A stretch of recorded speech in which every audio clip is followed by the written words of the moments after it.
There's a better way to garden in the Texas Hill Country, and it goes by many names: Wicking garden, bottom watering, galvanized gardening, horse trough gardening, or cattle tank gardening, to name a few. But they all share one thing in common: delivering water through a reservoir at the bottom of some type of watertight container. And as a result, you'll save time and water and experience increased flower, fruit, and vegetable production. What we are creating is a microcosm of nature, where the trees around us, the flowers, the grass, wick up their nutrition and their water from the reservoirs that are beneath us, the precious reservoirs that are beneath us.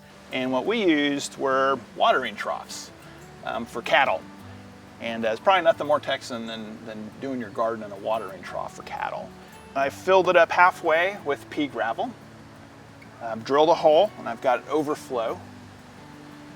Put the weed barrier on top, filled with soil, mulch, and planted the plants. So we're going to dedicate half of this container to water storage with the pea gravel. Using a plastic container as a model for his wicking system, Dr. Robert Mace drills a hole roughly halfway down to allow overflow to avoid drowning plant roots. And we're going to add our pea gravel. So I want that overflow pretty much at the level of the pea gravel.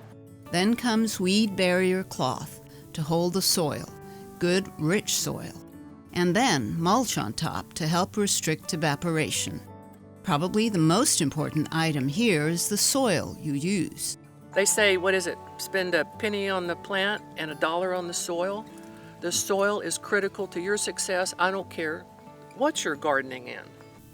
Instead of pea gravel, Janet Bradford's Wicking garden plan calls for 4-inch sections of perforated PVC pipe supporting a soil barrier of polypropylene screen that is also perforated, with 3 or more taller pipe sections allowing some of the soil to come in direct contact with water.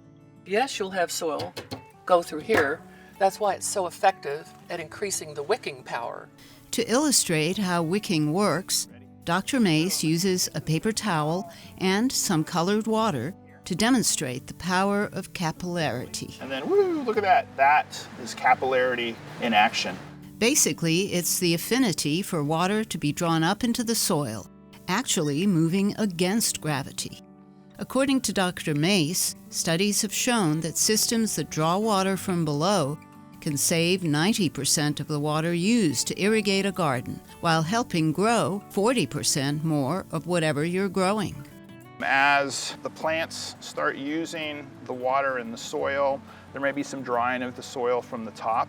Water will then wick up from the aquifer underneath, from the water reservoir, and water the plants and keep your garden watered. And you don't have to do anything except every once in a while come back in and top off your garden when you need more water.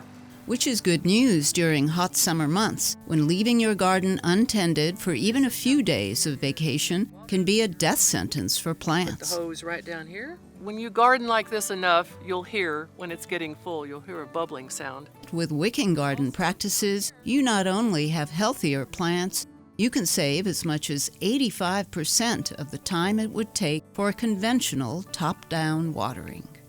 A big question, of course, is, well, how often do you have to put water in these tanks? Well, depends on the season, depends on what you're growing. Some vegetables and flowers take more water than others. Generally, in the hot weather, I think it was about a week and a half between when I would refill the reservoirs, maybe 2 weeks. In pleasant weather, in the fall and the winter, you could probably go a month.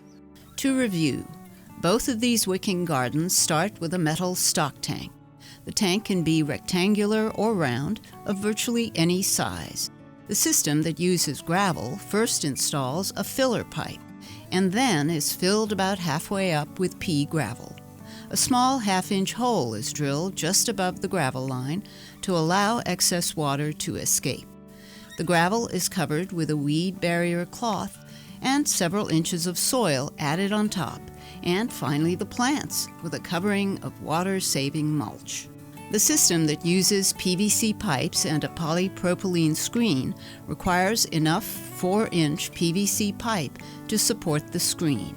As an example, these tanks have about 30 4-inch pieces of pipe. 3 to 5 pipes are cut at 6 inches. And I use 3 for the 3-foot tank.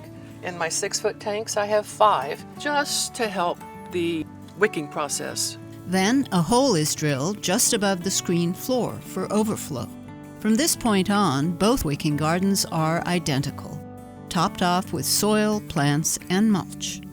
Now you're ready to enjoy how easy and productive your garden will be, while at the same time preserving our precious hill country water. I have 10 of these. They've worked 24/7, 365 since 2012, and I'm going to dance with the one that brung me for sure.